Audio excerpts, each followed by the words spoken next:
man team big things. No, we no ramping. Initiate everything. Now we the routine. Some pain we are popping. Thanks to your love, mama. Akaba nyamanya jima klapamlo. Yana kamelio maune. As I look into the mirror, I'm the worst. I'm just like mama after all. Well, mama's love so strong and pure. Through the pain and labor in you endure. Well, I thank God today I'm living okay. I'm superstar, I'm touring the world. Yeah. I sing song for my mother. And me had this one goes for my mama. So sing. So people, I told you long ago. Now listen to me. We are talking to Ras Mubarak, and Ras Mubarak is already here. So between quick and fast, greetings, honorable. Yes, my brethren, greetings. Thank you very much. So people, this is Ras Mubarak, the former MP of Kumbugu Constituency and from the northern region. You understand? And he's here with us to discuss some few things. He raised a concern yesterday on Facebook. So I decided to have him here so that we look at what he meant by that particular complaint. Right, Honorable, where are you at the moment? Well, I'm back home in Ghana currently, so I'm at home relaxing here, man. Oh, okay, nice one. We noticed that you were on tour across the world, and we don't know what you were trying to do. Can you tell us a bit about it? Okay, so I have a TV show coming up from next week, the 12th of May. Okay. Which is Thursday. Okay. So the program is about travel and tourism. Okay. Yeah. So every Thursday on GTV at 8 p.m. Okay. On MX24 TV. Okay. On YouTube and Facebook. All right. We would be in some country showcasing the culture, the food, the music, the arts, the vibe. Okay. Just to bring the world to Ghana and then to take Ghana to the world as well. Massive.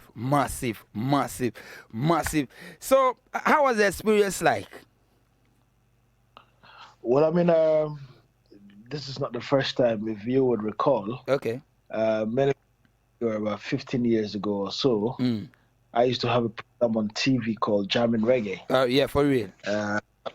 Where we traveled around the world, to Jamaica, to the UK, to Gambia, to South Africa, to Germany, to Italy and Spain, recording and interviewing artists at reggae concerts. But that was specifically for reggae.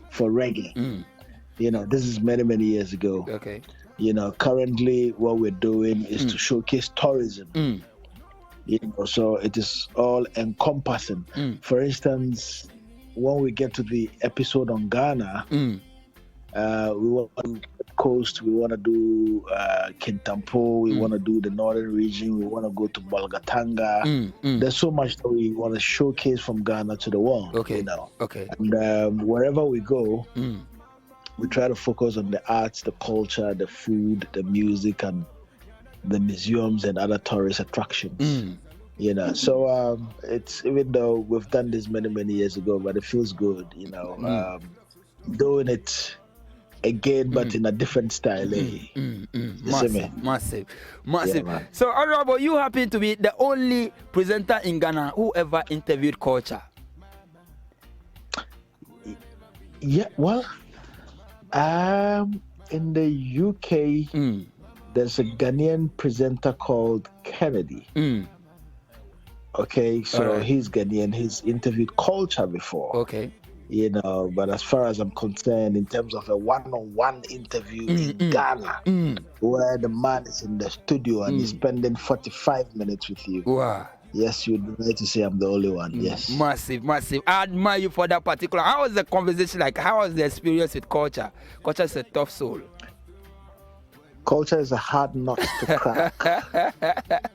He's one of the very exciting persons I've interviewed. It's difficult getting information off him, but if you get him in the right mood, then you would have a wonderful interview. So I did not only have an interview with him, but also interviewed his wife when I went to Jamaica. Okay. At his house, you know, and I interviewed his son Kenyatta. Okay. You know, I interviewed when Culture died. I interviewed his band members and his manager. Okay. And a whole heap of people around him. You know. Massive. So people, you can hear that. You understand? I just said a little. The man is disclosing everything. Now, Honorable, let's get straight into the issue on the ground. You posted yesterday on Facebook, and I would like to read that once again. Right, it goes this way. When you turn on TikTok and other social media platforms, while black girls are busy shaking their backside, with black boys also fooling about, white folks are largely focused on either passing relevant information or telling you about some important facts. It's about time we redirect the energies of our young people. These youngsters are lost if they continue thinking booms are all there is to a young black girl. As a good friend of mine put it, these girls don't even want you to look at their faces. All they're doing is playing music and shaking buttocks. We can do better as a race than objectify African girls. Honorable. Yes, Black Sense. Why did you come up with this? Well, I mean, as an African parent, I have 4 children. You know, 3 beautiful daughters and a son. Okay. You know, and as a man who has worked with young people in and out of government. Okay. Don't forget, I was the head of the Youth Authority of Ghana at one point. For real. You know, I'm very passionate about youth development. You know, I'm very passionate about the direction of young people.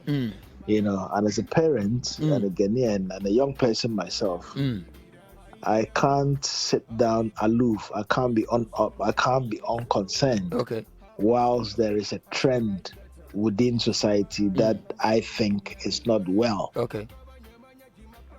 And youth, you know, and as I put it, you turn on, you know, reel on Facebook or TikTok or whichever medium today. It's all about girls shaking their buttocks, you know, and dancing. It's there's a lot of energy in these young people, but they're doing it wrongly. I mean, social media is there for us to do so many good things, you know? Okay.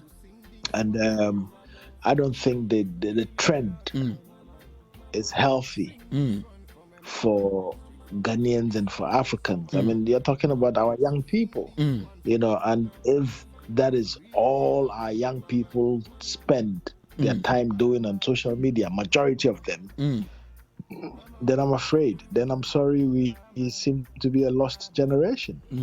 And, you know, elders cannot be in the house for children to bring about disgrace, as we say in African proverb. You see, your friend say, offend and opinion to that fear my. You know, there's an account proverb that I can't remember readily, but it's to the effect that if you have elders in the house, children must not bring disgrace to the house. All right, for real. Okay, and the scripture does tell us that you teach the kids or the youths the way they should grow, so that tomorrow they will not depart from it. Yeah, for real. For real. It's in the Bible, it's in the scriptures and all of that. Yeah. You know, it's in the Quran and it's in the Torah and all the religious books. So if we are parents and we are Muslims and Christians and Jews and Gentiles, we I'm not sure even the gods would forgive us if we sit down quietly and watch these things take place in our society.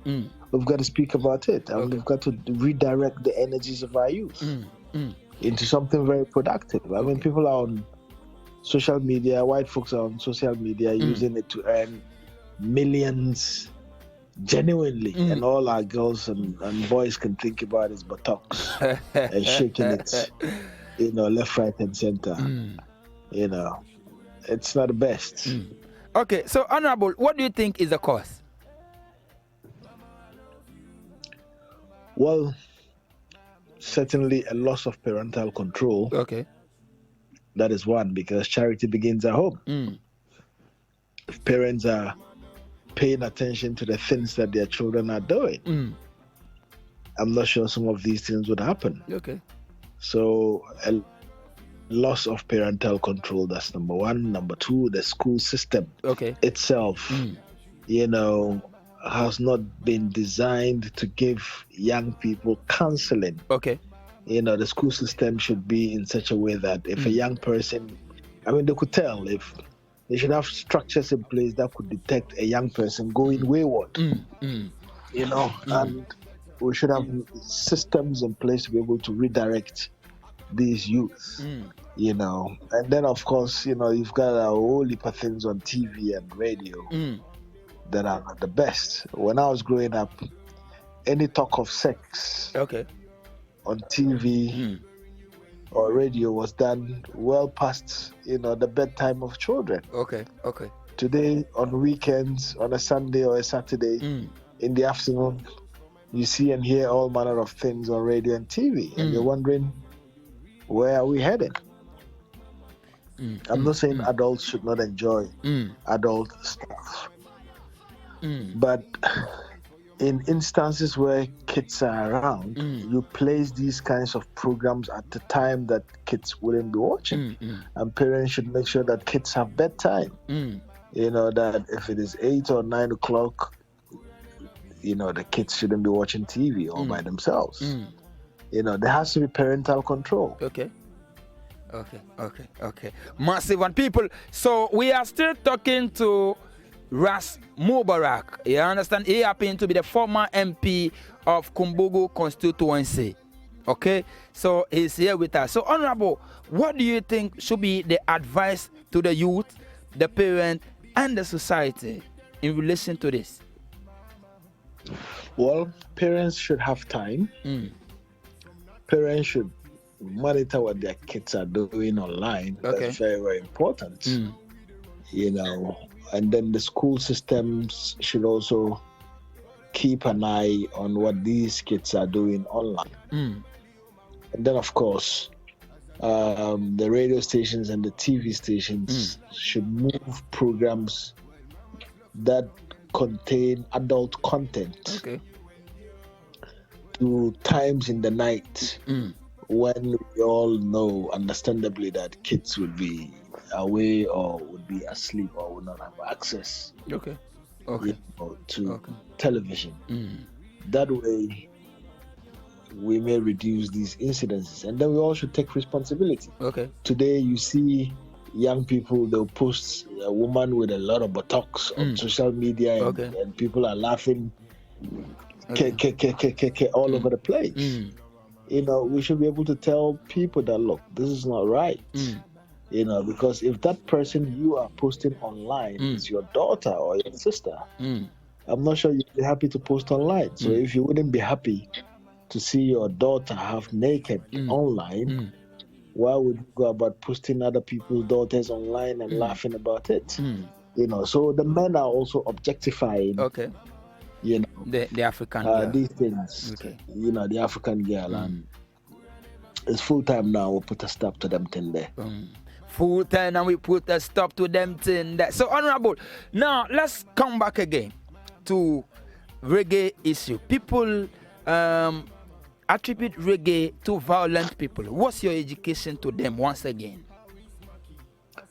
Well, if you had said that even 15 years ago or 20 years ago, yes, I probably would have agreed with you. But today, that is not the reality. There's been a lot of education. In my time, I remember I would spend a lot of time on radio and TV educating people about the songs. So the presenters have a lot to do. The assumption is that every Rasta man is a weed smoker, so people think, oh, reggae, there's a weed for you. But if you play the music, are able to tell them what the songs are about, people begin to question themselves. Wait a minute, and your mom, if you say you for you say and you're not about you know. Okay. And that is what people like yourself need to use the platform for, to educate the people, to redirect the minds of the people. I mean, I've been influenced by reggae greatly. Okay. Reggae is sufferers music. Okay. You know, reggae is hustlers music. That's reggae true. is you know, music of the soul. There's no, I mean, reggae is the king's music. I mean, it preaches about righteousness. It preaches about living well amongst ourselves. You know, it preaches about one humanity and all of that. So you can't say reggae is a negative thing. You know, that is why I don't play dancehall. All right. You know, I never play dancehall because I found that, you know, a lot of the dancehall songs to be you know, contain a lot of rubbish. Okay. So in my time on radio, you would not find me playing, you know, Vibes Cartel or, you know, some artist who is, you know, promoting slackness and foolishness. Nah, it was about consciousness, because we don't have to follow blindly. We don't have to promote. Already, our people are suffering. Our people are, you know, there's so much underdevelopment. So we need to use whatever platform we have, whether it's through literature or through music or through art. We need to use it to educate and to uplift the people. You know, and not provide platform for slack artists, you know, to come and spew garbage. You know, garbage about how they love naked women and all of that. You know, that thing is not good for the consumption of the African youth. It's entertainment, all right, but we've got a lot of work to do.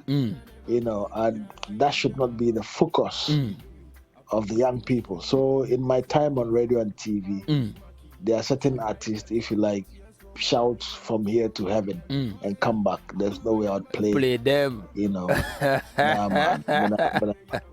But I'm interested in promoting slackness. You know, a beer roots we are playing. We're for real. You're real. Roots and culture. And that we are dealing with. See me? Yeah, man. You're massive, so you can hear that. This is. You understand? They say once a soldier is always a soldier. You understand? Yeah, those times when you say Ras Mubarak, the whole Ghana, you know, you see that. So one big lot of respect to you, Honorable. Honorable, have you been to the Volta region before? Oh, a whole heap of times. You know, man. It's one of the beautiful places. Wow. So where are some of the beautiful places you like to visit and revisit again in the Volta region? So you see, the whole region as itself is a massive tourist destination. Wow! I mean, there's a lot of greenery. You know, whether you're coming to Ho, you know, you see the mountains, the hills and valleys. You know, be able to promote these places for tourism. You know, and to promote hiking. You know, elsewhere they don't have the kind of lush, the kind of greenery that we have in places like the Volta region, the kind of terrain that we have. You know, but they're making money through tourism. I mean, look at that mountain Afajato. You know, so I'm of the view that, you know, is one of our untapped tourist destinations. All right. You know? And I enjoy coming back to Ho each time I get the opportunity. I mean, just driving and watching the hills and valleys, the green and the mountain. Boy, I mean, I'm telling you, it looks good. It looks good, really good, you know.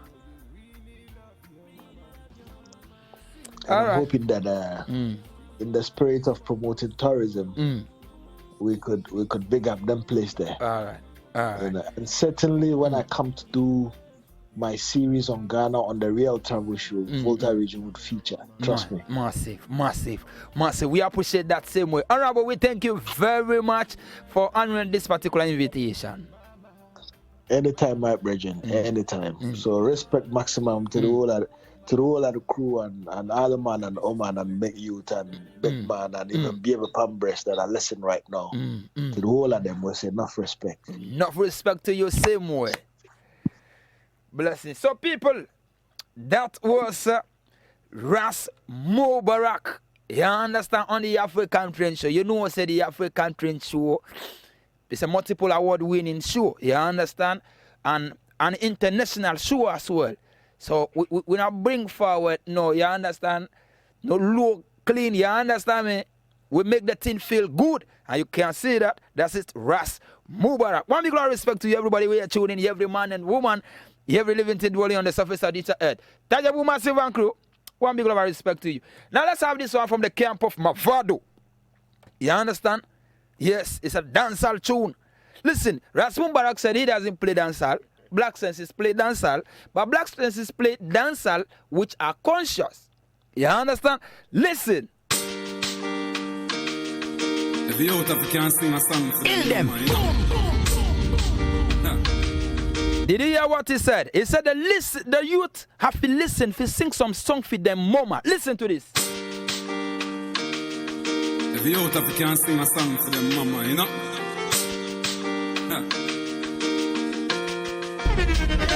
Revival FM 99.3. Mama, me never, ever left you off. You hear that? Me never left you in the boardhouse, panic, me take you off.